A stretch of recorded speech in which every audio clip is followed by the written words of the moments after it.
మన వాక్య ధ్యానము కొరకై ప్రకటన గ్రంథం 7వ అధ్యాయం. ప్రకటన గ్రంథం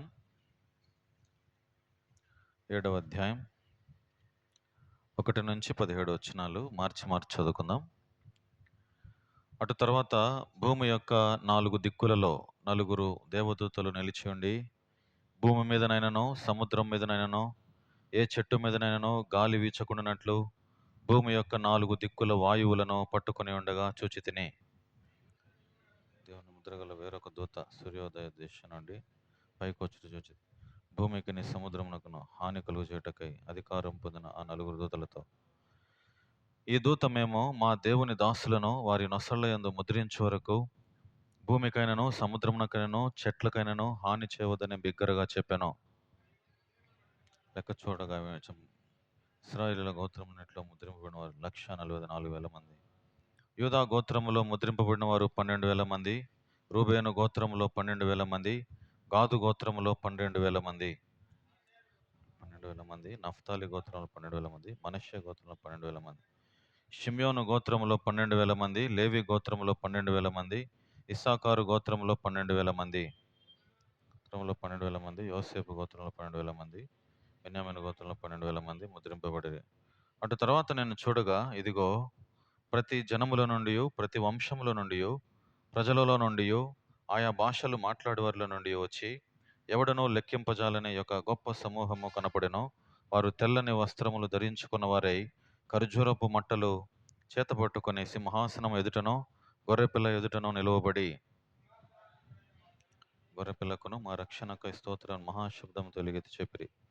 దేవదూతలందరూ సింహాసనము చుట్టూను పెద్దల చుట్టూను ఆ 4 జీవుల చుట్టూను నిలువబడి ఉండిరి.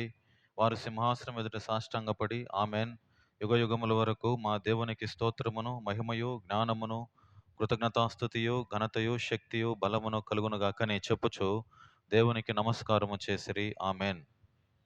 పెద్దలలో ఒకడు తెల్లని వస్త్రం ధరించుకుని ఉన్న వీరెవరు, ఎక్కడి నుండి వచ్చిరని నన్ను అడిగాను. అందుకు నేను, అయ్యా, నీకే తెలియననగా అతడు ఇలాగు నాతో చెప్పెను, వీరు మహాశ్రమల నుండి వచ్చిన వారు. గొర్రెపిల్ల రక్తములో తమ వస్త్రములను ఉతుక్కొని వాటిని తెలుపు చేసుకొనిరి. వారు దేవుని సింహాసనం ఎదుట ఉండి రాత్రింబగళ్ళు ఆయన ఆలయములో ఆయనను సేవించుచున్నారు. సింహాసనం తానే తన గుడారం వారి మీద కప్పును. వారికి ఇక మీదట ఆకలి అయినను దాహమైనను ఉండదు. సూర్యుని ఎండ అయినను ఏ వడగాలి అయినను వారికి తగలదు. సింహాసనం మధ్యమందు గొర్రెపిల్ల వారి కాపరి అయి జీవజలముల బుగ్గల యొద్దకు వారిని నడిపించును. దేవుడే వారి కొలను ప్రతి బాష్ప బిందువును తుడిచివేయను. ప్రభు సాయం నిమిత్తం చిన్న ప్రార్థన చేస్తాం. పరిశుద్ధుడైన తండ్రి, ప్రేమ నమ్మకం గల పరలోకపు తండ్రి, చదువుకున్నటువంటి లేఖన భాగం మాకు అర్థమైనట్లు సహాయపడము. గడిచిన బైబిల్ పట్టణం అంతట్లో మీరు గడిచిన వారాల అంతట్లో మీరు మాతో మాట్లాడుతూ వచ్చినారు. ఈ దినము ప్రభు మమ్మల్ని చేర్చిన ఉద్దేశం, మీరు మీ మాటలు మాకు వినిపించుము, మీ మెల్లని స్వరము మాకు వినిపించుము. నీ దాసుడు ఆలకించుచున్నాడు, నీ మధురమైన స్వరం మాకు వినిపించుము. అయోగ్యులము, నిష్ప్రయోజకులం, పనికిరాని వారమని ఒప్పుకుంటున్నాం. ప్రభు నీ రక్తముతో ప్రభు మా పాపమును కడుగుము, పవిత్రపరచుము, పరిశుద్ధపరచుము. నీ ఎదుట నిలవబోటకు శక్తివంతులంగా మాకు మీ కృపను దయచేయము తండ్రి. నీ వాక్కును పంపించుము, నీ మాటలు అనుగ్రహించుము. ప్రభు ఏ అర్హత లేని వారము, నీ పేరు పెట్టి పిలవటానికి కూడా అర్హులము కాము. జగత్తు పునాది వేయబడక మునుపే క్రీస్తులో మమ్మల్ని ఏర్పరచుకొని నీ బిడ్డలుగా నీ సొత్తుగా మమ్మల్ని చేసుకున్నారు. ఈ ప్రాంతంలో ఈ విధంగా మేము కలుసుకొని ఈ విధంగా నీ యొక్క మాటలు ధ్యానించుకొని చుండగా పరలోకములో ఉన్నటువంటి ఆనందం, నిత్యత్వములో ఉన్నటువంటి సంతోషం మేము అనుభవించినట్లు సహాయపడము. ఈ దినము ప్రభా నీ సన్నిధి కోరుచున్నాం. నీ యొక్క ప్రత్యక్షతను మేము చూచే కన్నులు మాకు దయచేయండి. యేసును చూచే కన్నులు మాకు దయచేయండి. మా మనసు తొలగిపోకుండా సహాయపడండి. మా దృష్టి నీ మీద కేంద్రీకరించినట్లు సహాయపడుము. మా అందరితో మీరు మాట్లాడండి. మీరు మాతో మాట్లాడితే మా ఆత్మకు నెమ్మది, మా ఆత్మకు సంతోషం ఉన్నది. ఇక్కడికి వచ్చి మేము సంతోష హృదయములతో ఇంటికి వెళ్ళడానికి కృప దయచేయము. ప్రతి ఒక్కరూ వారి వారి భాగం వారి పొంది వెళ్ళటానికి సహాయపడుము. నీ మాటలు మాకు అనుగ్రహించుము. నీ సన్నిధి మాకు తోడుగా ఉంచుము. అంధకార చీకటి శక్తుల ప్రభావం యేసుక్రీస్తు ప్రభునాన గద్దిస్తూ పారదోలుతున్నాం. నీ యొక్క నిత్యత్వములో ఉన్న సంతోషం మేము రుచించులాగున, అనుభవించులాగున ఈ దినం నిత్యత్వములో మీరు మా కొరకు ఏర్పాటు చేసిన దినముకై నీకు వందనాలు. మీరు మాకు తొంగి చూస్తున్నారు, మమ్మల్ని గమనిస్తున్నారు. మీరే ఈ యొక్క కూడికకు శిరసత్వం వహించమని, మీ యొక్క నాయకత్వములో ఈ యొక్క కూడికను జరిగించమని ప్రార్థన చేస్తున్నాం. మీరు మాతో మాట్లాడమని, మీ సన్నిధి మాకు తోడుగా ఉంచి కృప చూపించమని వందనములు చెల్లించుకుంటూ, సమస్త ఘనత మహిమ ప్రభావములు నీకే ఆరోపించుకుంటూ యేసుక్రీస్తు ప్రభు నామమున ప్రార్థించి స్తుతించి అడిగి వేడుకుంటున్నాం తండ్రి. ఆమేన్. అందరు ప్రైజ్ లార్డ్ మా, అందరు ప్రైజ్ లార్డ్.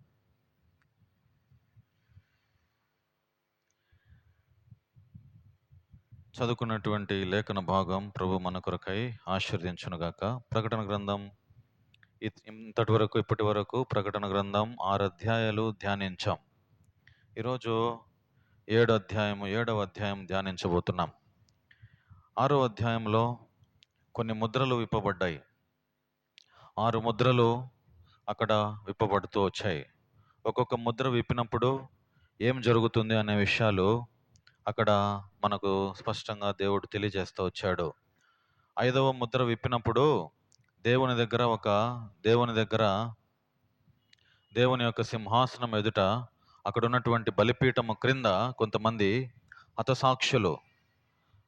హతసాక్షులు వారు మొరపెడుతున్నారు. ఏమని మొరపెడుతున్నారంటే 6వ అధ్యాయంలో ఈ విధంగా రాయబడి ఉంది. చూడండి, 6వ అధ్యాయము 10వ వచనం, 9, 10 చదువుదాం. 9, 10. ఆయన 5వ ముద్రను విప్పినప్పుడు దేవుని వాక్యము నిమిత్తమును తామిచ్చిన సాక్ష్యము నిమిత్తమును వధింపబడిన వారి ఆత్మలను బలిపీఠము క్రింద చూచితిని. వారు, నాదా, సత్యస్వరూపి, పరిశుద్ధుడా, ఎందాక తీర్పు తీర్చకయు మా రక్తము నిమిత్తము భూ నివాసులకు ప్రతిదండన చేయకయు ఉందువని బిగ్గరగా కేకలు వేసిరి. అక్కడ ఒక శబ్దం వినబడతా ఉంది. ఒక కేక వినబడితే మనకు ఏదో అనిపిస్తుంది. ఒక ఇంటిలో ఒక కేక వినపడతా ఉంటే అయ్యో ఏమో జరిగింది అనుకుంటాం. అక్కడ పెద్ద కేకలు వినబడుతున్నాయి. ఏమని వినబడుతున్నాయంటే, ఆ కేకలు పరలోకములో ఆ బలిపీఠము క్రింద ఆ ఆత్మలన్నీ మొరపెడుతున్నాయి. యేసు ప్రభువుకు, దేవునికి మొరపెడుతున్నాయి, కేకలు పెడుతున్నాయి. ఏమని కేకలు పెడుతున్నాయి? నాదా, సత్యస్వరూపి, ఎందాక నువ్వు భూమిలో తీర్పు తీర్చకుండా ఉంటావు? ఎంతవరకు నువ్వు ప్రతిదండన చేయవు? వారు మమ్మల్ని చంపారు, చూడలేదా నువ్వు? మమ్మల్ని ఎట్లా చంపారో చూసావా లేదా అని వాళ్ళు కేకలు పెడుతున్నారు. అక్కడి నుంచి మణిపూర్లో కొంతమందిని రోడ్ల మీద పరిగెత్తి చంపించారు. బట్టలు లేకుండా కొంతమంది దైవజనులు హతసాక్షులు అయిపోయినారు. వారందరూ దేవుని దగ్గరికి వెళ్ళి మొరపెడుతున్నారు. ఆత్మలు మొరపెడుతున్నాయి. ఎందాక నువ్వు చూసి చూడకుండా ఉంటావు ప్రభువా? ఇది నీకు న్యాయంగా ఉందా? ఎందాక నువ్వు ప్రతిదండన చేయకుండా ఉంటావు అని చెప్పి వాళ్ళు మొరపెడుతున్నారు. ఆదికాండంలో ఒక హత్య జరిగింది. మొట్టమొదటి హతసాక్షి ఒక హత్య జరిగింది. అన్న పోయి తమ్ముడిని చంపేసినాడు. కయ్యను హేబేలును చంపేసినాడు. హేబేలును చంపిన తర్వాత ఆ రక్తము భూమిలో నుండి మొరపెడతా ఉంది. నేనే తప్పు చేయలేదు ప్రభువా,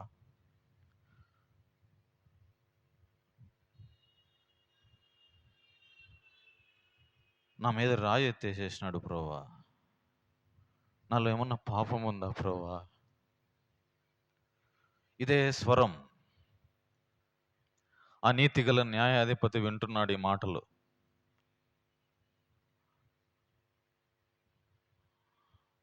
ఓపికతో సహిస్తున్నాడు. ఆ స్వరం ఈరోజు కూడా వినపడతా ఉంది పరలోకములో. ఆ హతసాక్షి చూడండి ఏమని మొరపెడుతుంది. ఆదికాండం ఆ స్వరం ఏమని మొరపెడతా ఉంది? ఆదికాండం గ్రంథం 4వ అధ్యాయం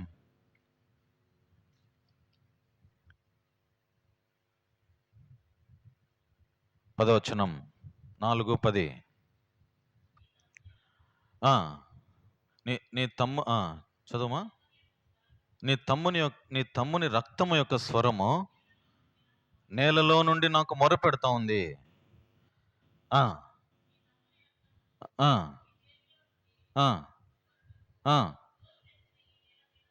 ఆ ఆ, శపించబడిన వాడు. ఆ, ఆ, ఇవ్వదు, మొరపెడతా ఉంది, భూమిలో నుంచి మొరపెట్టుకుంటా ఉంది. ప్రాణం, అన్యాయంగా ప్రాణం తీసేసినాడు అన్న.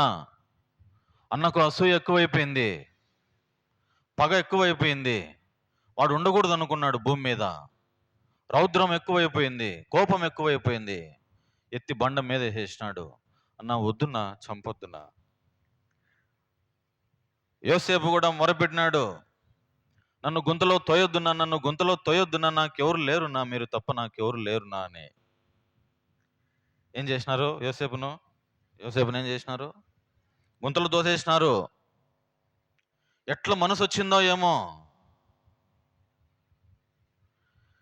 ఎంత కిరాతకంగా ఉందో లోకం. ఒక ఆడబిడ్డను రోడ్డు మీద నడిపిస్తే ఎట్లా, ఎంత దుర్మార్గపు కాలం అయింది ఈ కాలం. నీతి ఉందా అని వాళ్ళు మొరపెడుతున్నారు దేవుని దగ్గర. ప్రభువా, ఎందాక చూసి చూడకుండా ఉంటావు ఇవన్నీ? ఇవన్నీ చూసి మేము సహించాలన్నా ఇంకా ఎంతకాలం ఉంది మాకు? ఇంకా ఈ యొక్క తీర్పు ఎంతవరకు ఉంది? నువ్వు చర్య తీసుకోవా ప్రభువా, నువ్వు ఇంకా ఎంతవరకు చర్య తీసుకోవా అని మొరపెడుతున్నారు కేకలు అక్కడ. ప్రతిదండన చేయి ప్రభువా, ఏదో ఒకటి చేయి ప్రభువా, ఏదో ఒకటి చేయి. భూమి మీదకి తీర్పు తీసుకురా ప్రభువా, తొందరగా తీర్పు వినిపించు అని. అప్పుడు ఆయన అన్నాడు, ఆ 6వ అధ్యాయంలో, ప్రకటన గ్రంథం 6వ అధ్యాయము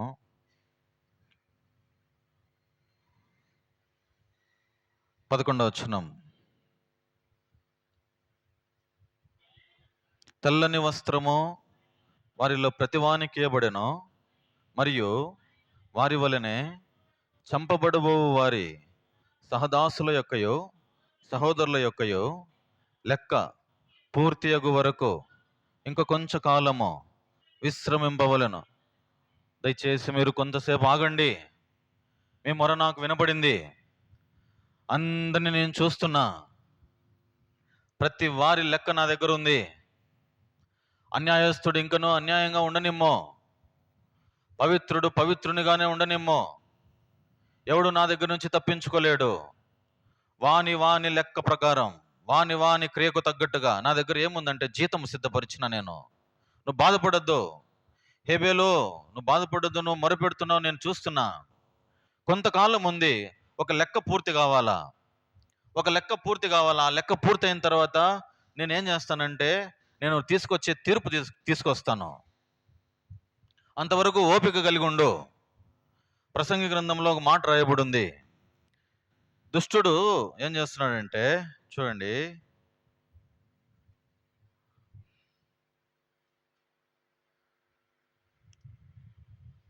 శీఘ్రముగా శిక్ష రావడంలే మనిషికి, అందుకనే భయం విడిచి పాపాత్ములు తప్పు చేస్తున్నారు. చూడండి, 8వ అధ్యాయము 11వ వచనం. ప్రసంగి గ్రంథం 8వ అధ్యాయం 11వ వచనం. దుష్క్రియకు తగిన శిక్ష శీఘ్రముగా కలుగకపోవట చూచి మనుష్యులు భయము విడిచి హృదయపూర్వకముగా దుష్క్రియలు చేయుదురు. దుష్క్రియ చేస్తూనే ఉన్నారు. ప్రతి వానికి లెక్క సిద్ధపరిచిన జీతము నా దగ్గర ఉంది. ఏ ఒక్క నరం మానవుడు తప్పించుకోలేడు. చిన్నప్పటి నుంచి వాడు చేసిన పాప క్రియలన్నీ వాని దగ్గర చిట్టా నా దగ్గర ఉంది. ప్రతి ఒక్కొక్కరికి ఒక్కొక్క గ్రంథం ఉంది నా దగ్గర. దేవుని దగ్గర మన గ్రంథం ఉంది. మన గ్రంథం మనం అక్కడ పోయిన తర్వాత మన గ్రంథం అక్కడ విప్పబడుతుంది. దుష్క్రియకు తగినట్టుగా శిక్ష శీఘ్రముగా కలగకపోవట చూచి మనుషులు భయం విడిచి పాపం చేస్తున్నారంట. ప్రియ సహోదరుడా, సహోదరి, దేవుడు చూస్తున్నాడనే భయం ఉందా నీకు? దేవుడు చూస్తున్నాడనే భయం నీకుంటే పవిత్రంగా ఉంటావు. నువ్వు ఆయనకు భయపడతావు, మనుషులకు కాదు, దేవునికి భయపడతావు. ఎందాక ప్రభువా మేము వేచి చూడాలా అని అన్నప్పుడు దేవుడు అన్నాడు, ఇంకా కొంతకాలం వేచి ఉండండి. ఆ లెక్క సంపూర్తి కావాలా. ఒక 100 మంది హతసాక్షులు అవ్వాలా. భూమి మీద దేవునికి కొంత లెక్క ఉంది. ఆ లెక్క సంపూర్తి అయిన తర్వాత అప్పుడు దేవుడు తీర్పు తీరుస్తాడు. అంతవరకు దేవుడు ఓపిక కలిగి ఉంటాడు. దేవుడు కూడా, దేవునికి ఒక పేరు ఉంది. ఏం పేరు ఉందంటే దీర్ఘశాంతము గల దేవుడు అనే పేరు ఆయనకు. ఇవన్నీ జరుగుతున్నప్పటికి కూడా మొన్న రీసెంట్గా కోల్కతాలో కూడా ఒక దుర్ఘటన జరిగింది. ఒక లేడీ డాక్టర్ని చంపేసినారు, రేప్ చేసి చంపేసినారు. ఎక్కడ ఉంది న్యాయం? ఎక్కడ న్యాయం జరుగుతా ఉంది? ఎంత కిరాతకంగా జరుగుతా ఉందంటే లోకములో లేదు. దుష్క్రియకు తగినటువంటి శిక్ష శీఘ్రముగా కలగకపోవడం చూచి మనుషులు భయం విడిచి పాపం చేస్తున్నారు. మనుషులకు భయం లేదు, దేవుని భయం బొత్తిగా లేదు అసలు. ఇంకా గవర్నమెంట్ భయం ఏముంటది? దేవుని భయం ఏమాత్రం లేదు. దేవుడు చూస్తున్నాడనే భయం కొంచెం కూడా లేదు. కాబట్టి పాపం పండిపోతా ఉంది. ఎక్కడ పాపం విస్తరిస్తా ఉందో అక్కడ దేవుని కృప అపరిమితంగా ఉంది. ఇంకా తెలుసుకుంటారని దేవుడు ఛాన్స్ వెంబడి, God is God of second chance. తరుణం వెంబడి తరుణం. అందుకనే దీర్ఘశాంతం వహిస్తున్నాడు. దీర్ఘశాంతం. ఒకవైపు కోపము, ఒకవైపు ప్రేమ, ఒకవైపు వాత్సల్యత, ఒకవైపు కోపం రగిలిపోతా ఉంది. ఇవన్నీ చూసి తట్టుకోలేకపోతున్నాడు ఆయన. దేవుని రాకడ సమీపించింది. ఎప్పుడు జరుగుతాయో, ఎప్పుడు తీర్పు వస్తుందో, అదిగో వచ్చేస్తుంది, ఈ రోజా రేపా తీర్పని. అయితే ఈ 7వ అధ్యాయంలో ఈ 6వ ముద్ర విప్పినప్పుడు కొంత తీర్పు అక్కడ భూమి మీదకి వచ్చింది. 7వ అధ్యాయంలో ఈ అధ్యాయం అంతా చదివితే ఇక్కడ తీర్పు వినబడతా ఉంది, తీర్పు కనబడతా ఉంది భూమి మీద. ఏంటిది ఇది అని అంటే, ఇక్కడ కూడా ఒక లెక్క కంప్లీట్ కావాలా. ఏం లెక్క చూడండి, అది 4వ వచనం, 7వ అధ్యాయము 2, 3, 4 వచనాలు చదువుదాం. మరియు సజీవుడగు దేవుని ముద్రగల వేరొక దూత సూర్యోదయ దిశ నుండి పైకి వచ్చుట చూచితిని. భూమికిని సముద్రమునకును హాని కలుగు చేయుటకే అధికారం పొందిన 4 దూతలతో, ఈ దూత మేము మా దేవుని దాసులను వారి నొసళ్ళయందు ముద్రించు వరకు భూమికైనను సముద్రమునకైనను చెట్లకైనను హాని చేయవద్దని బిగ్గరగా చెప్పాను. మరియు 4వ వచనం గమనించండి. మరియు ముద్రింపబడిన వారి లెక్క చెప్పగా వింటిని. ఇశ్రాయేలీయుల గోత్రములన్నిటిలో ముద్రింపబడిన వారు 144,000 మంది. ఎంతమంది లెక్క? 144,000. ముద్రింపబడిన వారు 144,000 మంది. సంఘం లేదు, సంఘం ఎత్తబడిపోయింది. సంఘం ఎత్తబడిపోయిన తర్వాత గుర్తుపెట్టుకోండి, సంఘం ఇక్కడ ఉన్నంత వరకు సంఘానికి ఏమాత్రం హాని జరగదు. నిన్ను ముట్టినవాడు నన్ను ముట్టినవాడు, నిన్ను ముట్టినవాడు దేవుని కనుగుడును ముట్టినవాడు. గుర్తుపెట్టుకో. సంఘము జోలికి ఎవడన్నా వచ్చినాడంటే, సంఘము జోలికి వస్తే పాతాళ లోక ద్వారములు దాని ఎదుట నిలవనేరవు. కాబట్టి నిన్ను ముడితే, సంఘమును ముడితే దేవుణ్ణి ముట్టినట్టు. ఎవడైనా సంఘమును పాడు చేసిన ఎడల వాడు నన్ను పాడు చేస్తున్నాడు. కాబట్టి సంఘము భూమి మీద ఉన్నంత వరకు ఏ హాని కూడా జరగదు. సంఘము ఎత్తబడిన తర్వాత అప్పుడు భూమి మీద 7 ఏండ్ల శ్రమల కాలం ఉంటుంది. ఈ 7 ఏండ్లు కూడా 3.5 సంవత్సరం శ్రమలు, 3.5 సంవత్సరం మహాశ్రమలు ఉంటాయి. ఈ 7 ఏండ్ల శ్రమల కాలంలో దేవుడు తన ప్రజలను ఏర్పరచుకున్నాడు. వారి నొసళ్ళ యందు దేవుని ముద్ర కలిగినటువంటి వారు 144,000 మంది. ఈ 144,000 మంది అప్పుడు కూడా సువార్త జరుగుతుంది. అప్పుడు ఆ మహాశ్రమల కాలంలో రక్షించబడేవారు కూడా ఉన్నారు. అయితే సంఘం ఉండదు, ఈ విధంగా కూడుకోవడం ఉండదు, ఈ విధంగా కూడుకొని దేవుని మాటలు చల్లగా వినేటటువంటి అటువంటి దినాలు ఉండవు. సంఘం ఎత్తబడిపోయిన తర్వాత సంఘం మధ్యాకాశంలో అక్కడ దేవునితో ఉంటది, పరదేశంలో ఉంటది. ఈ శ్రమల కాలంలో ఈ 144,000 మందికి ఎటువంటి హాని జరగదు. తర్వాత చూడండి అక్కడ ఏం జరుగుతుందో. మరియు 4వ వచనం చదవండి.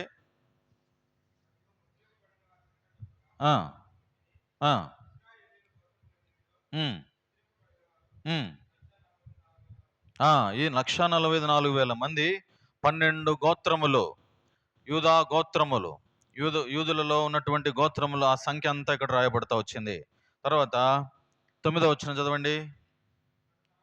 అటు తర్వాత నేను చూడగా, ఇదిగో ప్రతి జనములో నుండి, ప్రతి వంశములో నుండి, ప్రజలలో నుండి, ఆయా భాషలు మాట్లాడే వారిలో నుండి వచ్చి ఎవడునూ లెక్కింపజాలని ఒక గొప్ప సమూహము కనబడెను.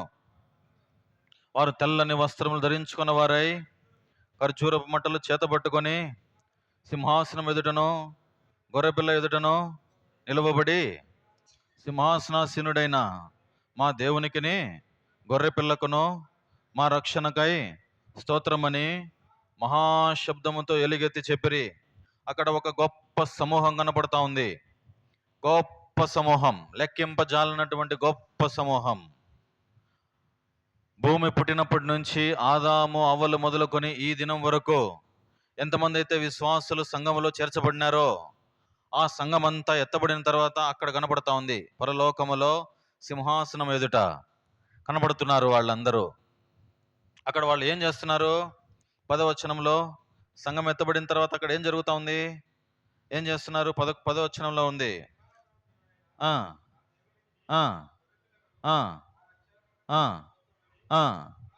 అబ్బా, గొప్ప శబ్దంతో పాట పాడుతున్నారు వాళ్ళు, ఎలుగెత్తి శబ్దం చేస్తున్నారు.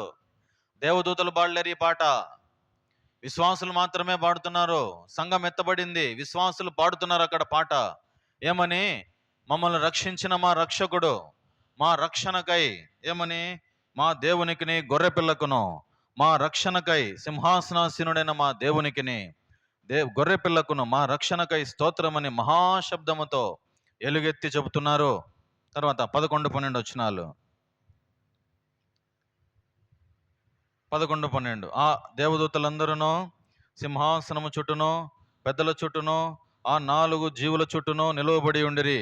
వారు సింహాసనం ఎదుట సాష్టాంగపడి, ఆమేన్, యుగ యుగముల వరకు మా దేవునికి స్తోత్రమును మహిమయు జ్ఞానమును కృతజ్ఞతాస్తుతియు ఘనతయు శక్తియు బలమును కలుగునుగాకని చెప్పుచు దేవునికి నమస్కారము చేసిరి. ఆమెన్. అయితే ఈ దేవదూతలు పాడే పాటలో మా రక్షణ అనేటటువంటిది లేదు. చూసినారా? మా రక్షణ అని ఉందా? లేదు. ఎవరు పాడుతున్నారు? మా రక్షణకై స్తోత్రం అని. గొప్ప సమూహం విశ్వాసులు, రక్షించబడిన వారు ఆ మాట పలుకుతున్నారు. పరిశుద్ధమైన రక్తముతో కడగబడినటువంటి వారు అక్కడికి వెళ్ళిన తర్వాత నీవు ఇచ్చిన రక్షణకై స్తోత్రం ప్రభువా అని గొప్ప శబ్దంతో పలుకుతున్నారు ఆ పాట. అయితే ఇప్పుడు దేవుని ఎదుట నిలవబడాలంటే ఎలాంటి వారు నిలబడగలుగుతారు అనే విషయం నేర్చుకొని పోదాం ఇక్కడ నుంచి. దేవుని ఎదుట నిలవబడాలంటే ఎలాంటి వారు నిలబడగలుగుతారు? చెప్పండి, ఎలాంటి వారు నిలబడగలుగుతారు?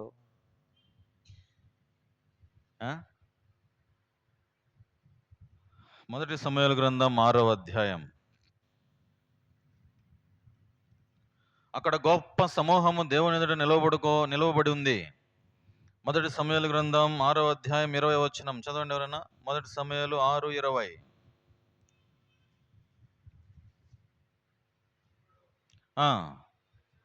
బేత్షెమెషు వారు పరిశుద్ధ దేవుడైన యెహోవా సన్నిధిని ఎవరు నిలువగలరు?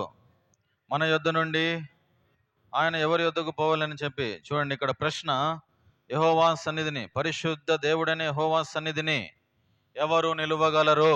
ప్రశ్న ఇది. ఈ ప్రశ్నకు సమాధానం నేర్చుకొని పోవాలా మనం అందరం ఇక్కడ నుంచి. Who can stand in front of the lord? ఆయన ఎదుట నిలవబడేటటువంటి శక్తి ఎవరికి ఉంది? ఒక ప్రైమ్ మినిస్టరు ముందర పోయి నిలబడాలంటే, లేకపోతే ఒక మంత్రి దగ్గర పోయి నిలబడాలంటే, ఒక ముఖ్యమంత్రి ఎదుట పోయి నిలబడాలంటే చేతులు కాళ్ళు వణుకుతాయి కొంతమందికి. వణుకో, ఏం మాట్లాడాలనో భయపడతారు. భయపడరా? మరి జీవము గల దేవుని సన్నిధిలో పరిశుద్ధ దేవుని ఎదుట నిలవబడాలంటే ఎవరు నిలబడగలుగుతారు? Who can stand? ఎవరు నిలబడగలుగుతారు ఆయన ఎదుట? కీర్తన గ్రంథం 24వ అధ్యాయం. కీర్తన గ్రంథం 24వ అధ్యాయం 3వ వచనం. యెహోవా పర్వతమునకు ఎక్కదగిన వాడెవడు? ఆయన పరిశుద్ధ స్థలములో ఎవడు నిలబడగలుగుతాడు? ఆయన పరిశుద్ధ స్థలములో ఎవడు నిలబడగలుగుతాడండి ఆయన సన్నిధిలో? హృదయంలో పాపం ఉంటే హృదయం అంత కలవరమే. పాపము చేసిన వాని హృదయంలో ఎట్లుంటదంటే కలవరమే ఉంటుంది. హృదయం నిండా ఏముంటది? కలవరమే. ఒకరిని ఏదైనా మోసం చేసి వచ్చి ఒకరిని ఏదైనా అన్యాయం చేసిన తర్వాత వాని హృదయం ఎట్లుంటది? కలవరముతో నిండిపోతుంది. ధైర్యం ఉండదు వాళ్ళలో. పాపం ఎక్కడ ఉండునో వాని ఇంట వాకిట పాపం నిలిచి ఉండును కనుక వానికి భయం ఉంటుందంట. ఆదికాండంలో ఉన్నాయి ఆ మాటలు. ఎక్కడ పాపం ఉంటుందో వాని ఇంట భయం ఉంటుంది. భయంతో ఉంటాడు వాడు ఎప్పుడు. ధైర్యం ఉండదు ఏమాత్రం. మరి దేవుని ఎదుట నిలబడాలంటే దాని కింద సమాధానం ఉంది. 4వ వచనం, 24:4, కీర్తన 24:4. వ్యర్థమైన దాని యందు మనస్సు పెట్టకయో, కపటముగా ప్రమాణము చేయకయో, నిర్దోషమైన చేతులు, శుద్ధమైన హృదయము కలిగి ఉండువాడు. ఏమంట? కపటముగా ప్రమాణము చేయకుండా ఉండేవాడు, అబద్ధాలు చెప్పకుండా ఉండేవాడు, మోసం చేయకుండా ఉండేవాడు. Those who should not tell lies. ఎవరైతే అన్యాయంగా అబద్ధాలు చెప్పకుండా, అబద్ధమునకు జనకుడు వాడు. నోరు తెరిస్తే అబద్ధమే. నోరు తెరిస్తే పచ్చి బూతులు ఎట్లా వస్తాయో ఏమో. భయం లేదు మనిషికి, ఏమాత్రం లేదు. ఎట్లా నిలబడగలుగుతాం దేవుని దగ్గర? ఆడిపోయిన తర్వాత మన మనస్సాక్షి, పరలోకం దగ్గర పోయిన తర్వాత మన మనస్సాక్షి ఆయన రాజదండం పట్టుకొని నిలబడుకొని ఒక్కొక్కరిని పిలిచేటప్పుడు ఆ పిలుపుకు గడప పునాదులు అదురుతూ ఉంటాయంట. అప్పుడు వీడు భయపడి భయపడి భయపడి వెనకలనే పోయి జారుకొని అక్కడ పడిపోతాడంట. ఎంత భయం ఉంటుంది ఆయన స్వరానికి. ఒక ఘోష. సముద్రం దగ్గర పోయిన తర్వాత ఒక తరంగాలు, ఆ ఘోష వినపడుతుంది. మీరు చూసినారు ఎప్పుడన్నా? పోయినారా? సముద్రం దగ్గర పోయినారమ్మా? పోయినారా? ఎట్లా వినపడుతుంది? వస్తూనే ఉంటుంది. పరలోకములో ఆయన స్వరం వినాలంటే ఎంత గట్స్ ఉండాలా, ఎంత ధైర్యం ఉండాలా? ఆయన దగ్గర పోయి నిలబడగలుగుతామా? First point. కపటమైన ప్రమాణాలు, అబద్ధమైన ప్రమాణాలు, ఇష్టానుసారమైన జీవితం, అబద్ధమైన జీవితం, అట్లాంటి వారు నిలబడలేరు ఆయన ఎదుట. కపటముగా ప్రమాణము చేయకయో, తర్వాత నిర్దోషమైన చేతులు. చేతులలో దోషం ఉండకూడదు. చేతులలో దోషం కనపడకూడదు. నా మనస్సాక్షికి దోషం కనపడకూడదు. మనస్సాక్షికి కల్మషం ఉండకూడదు. ఒరే దొంగ, ఒరే తాగుడుపోతా, ఒరే వ్యభిచారి అంటది. ఆడిపోయిన తర్వాత పట్టిస్తుంది నిన్ను. ఆ గ్రంథం విప్పిన తర్వాత ఆ గ్రంథం నిన్ను పట్టిస్తుంది. ఒరే ఎంత నటిస్తున్నావురా నువ్వు, ఏమి నటిస్తున్నావురా నువ్వు, నీ సంగతి, నీ క్రియలు నీ వెంట వచ్చి నిన్ను పట్టిస్తాయి. అక్కడ తప్పించుకోలేవు సుమా నువ్వు. నిర్దోషమైన చేతులు, తర్వాత శుద్ధమైన హృదయము కలిగి ఉండువాడు. ఎట్లాంటి వాడు? Clean heart, wonderful heart, clean heart, శుద్ధమైన హృదయం. హృదయ శుద్ధి గల వారు ధన్యులు. వారు మాత్రమే దేవుణ్ణి చూస్తారు. వారు మాత్రమే నిలబడగలుగుతారు. కపటంగా ప్రమాణం చేసే వాళ్ళు నిలబడరు దేవుని దగ్గర. ఇంకా ఎవరు నిలబడగలుగుతారు దేవుని దగ్గర? కపటంగా ప్రమాణం చేసేవాడు నిలబడగలుగుతాడా? నిలబడలేడు. అబద్ధాలు మాట్లాడేవాడు, మోసాలు చేసేవాడు నిలబడలేడు. నిర్దోషమైన, నా చేతులకు ఏమన్నా మురికి తగిలిందా, ఎక్కడైనా మురికి ఉందా, ఈ దినం ఉదయం లేచిన నుంచి నా దగ్గర ఎక్కడైనా మురికి ఉందా,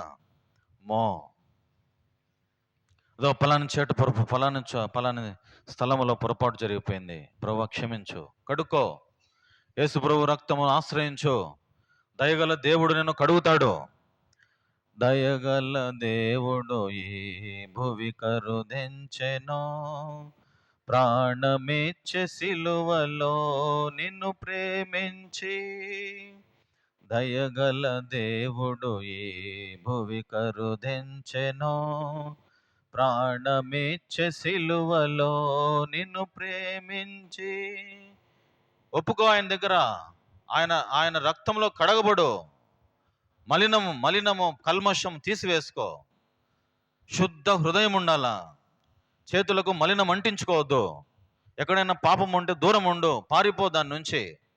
అవసరం లేదు దాని నుంచి నీకు. You have to be clean in front of the lord. ఆయన దృష్టిలో ఎంత పవిత్రంగా ఉండాలా. చిన్న బిడ్డల హృదయం, ప్రభువా ప్రభువా నన్ను పిలిచి ప్రతివాడు పరలోకములో చేరడు గాని ఈ బిడ్డ వంటి మనస్సు ఎవరుకుంటుందో, చిన్న బిడ్డలకున్న మనస్సు ఎవరుకుంటుందో వారు మాత్రమే నా సన్నిధికి వస్తారు, లేకపోతే రాలేరు, నిలబడలేరు. శుద్ధమైన హృదయం. చేతులకు కల్మషం ఉందా, చేతులకు మలినముందా, తీసేసుకో. ఇంకొక మాట రాయబడి ఉంది కొలస్సీ పత్రికలో. ఎవరు నిలబడగలుగుతారు ఆయన సన్నిధిలో అంటే, కొలస్సీ పత్రిక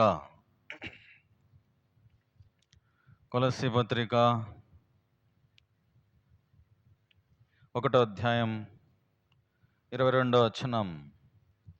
కొలస్సీ పత్రిక 1వ అధ్యాయం 22వ వచనం.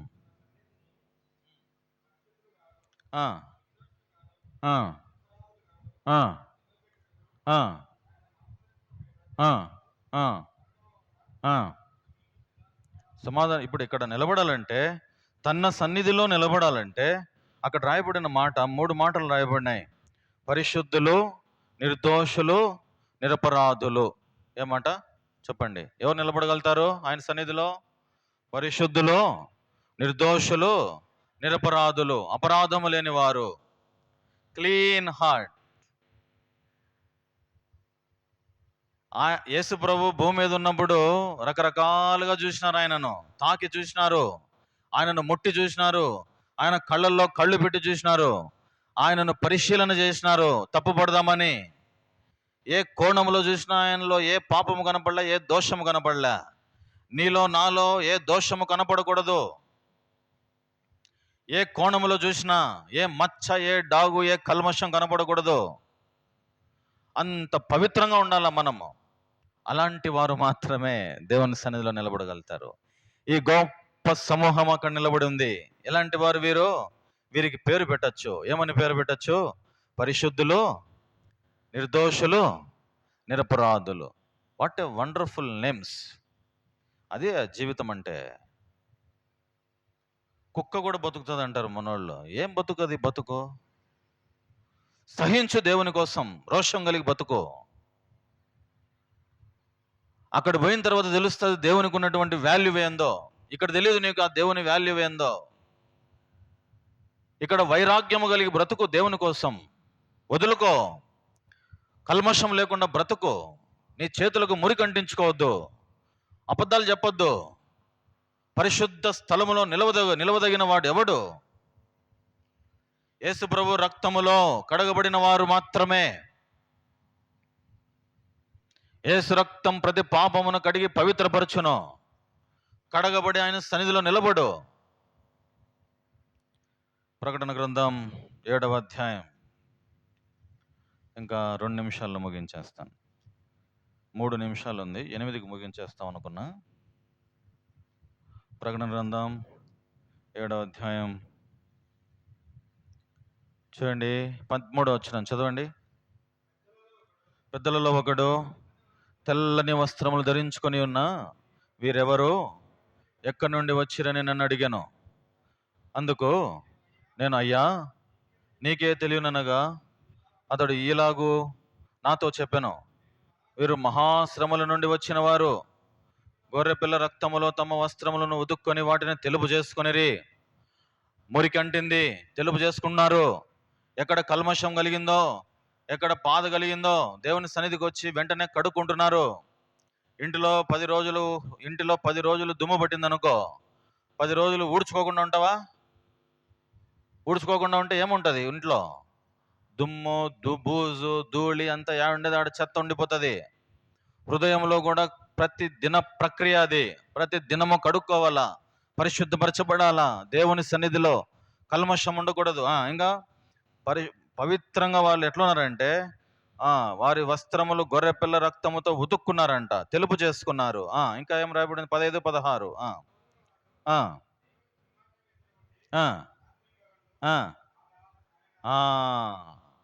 తెలుపు చేసుకున్నవారు, మహాశ్రమల నుండి వచ్చిన వారు, ఈ భూమి మీద దేవుని కొరకు నిలబడిన వారు, దేవుని కొరకు తట్టుకున్నవారు, ఎన్ని ఆపదలు వచ్చినా, ఎన్ని నిందలు వచ్చినా, ఎన్ని శ్రమలు వచ్చినా, ఈ దేవుని నేను విడిచిపెట్టకుండా ఆయన సన్నిధిలో నేను నిలబడగలుగుతానని రోషం కలిగినటువంటి వారు మాత్రం అక్కడ ఒక సాక్ష్యం ఇస్తాడు. అక్కడ దేవుడు ఏమని, వీరు మహాశ్రమల నుండి వచ్చిన వారు, నా కోసం నిలబడ్డారు, నా నామమును భరించినారు, వీరు అంతం వరకు సహించినారు.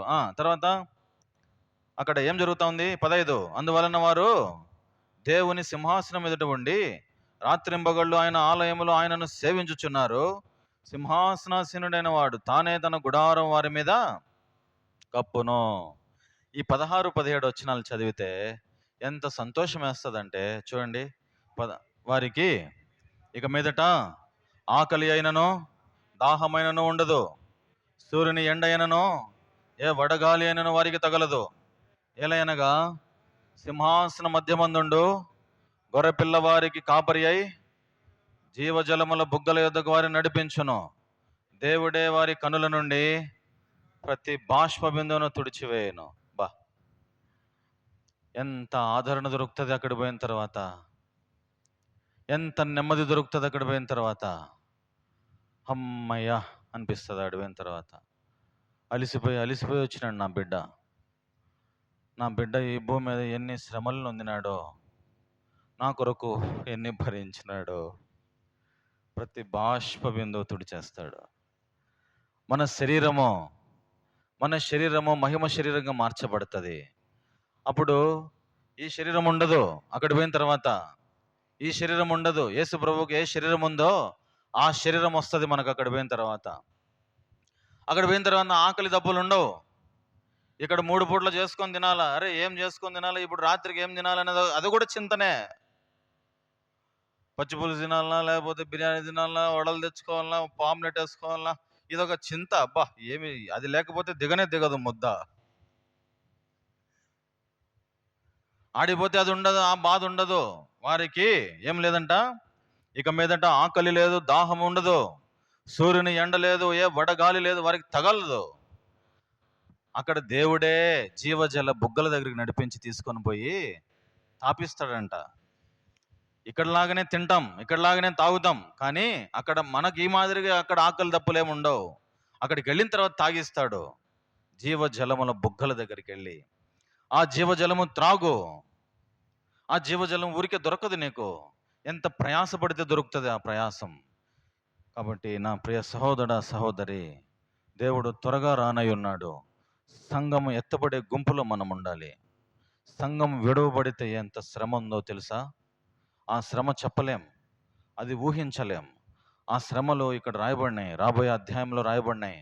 అలాంటి శ్రమలు ఎట్లా ఉంటాయో అది ఊహించలేం. దేవుడు తీర్పు తీరిస్తే ఆ తీర్పుకు తట్టుకోలేం. ఆయన సన్నిధిలో నిర్దోషమైన చేతులు, కపటము లేని చేతులు, మనస్సాక్షికి కల్మషం లేకుండా మనం సిద్ధపడదాం ఈ భూమి మీద. ప్రభువా నన్ను సిద్ధపరచు, నీ రాకడకే సిద్ధపరచు, నీ సన్నిధిలో నిలబడాలనే ఆశ ఉంది ప్రభువా నాకు. నీ రక్తంతో నన్ను కడుగు, నీ బిడ్డగా నన్ను చేసుకో, నా పాపము కడుగు. నువ్వు ప్రేమగల రక్షకుడవు, శాశ్వతమైన ప్రేమతో నన్ను ప్రేమించినావు, ఈ లోకానికి వచ్చినావు, నా కొరకు మరణించినావు, సమాధి చేయబడినావు, తిరిగి 3వ రోజు లేచినావు. ప్రభువా నన్ను రక్షించు నాయనా. ఒక ప్రార్థన చేయి, ఆయన నీ హృదయంలోకి వస్తాడు. ఆయన వంటి ప్రేమ గలవాడు ఎవరు లేరు, ఆయన వంటి దేవుడు ఎవరు లేరు, ఆయన లాంటి ప్రేమగల రక్షకుడు ఎక్కడ లేడు. కాబట్టి ఈ దేవుణ్ణి పొందుకొని ఇక్కడి నుంచి వెళ్ళు. దేవుడి కొద్ది మాటలు దీవించును గాక.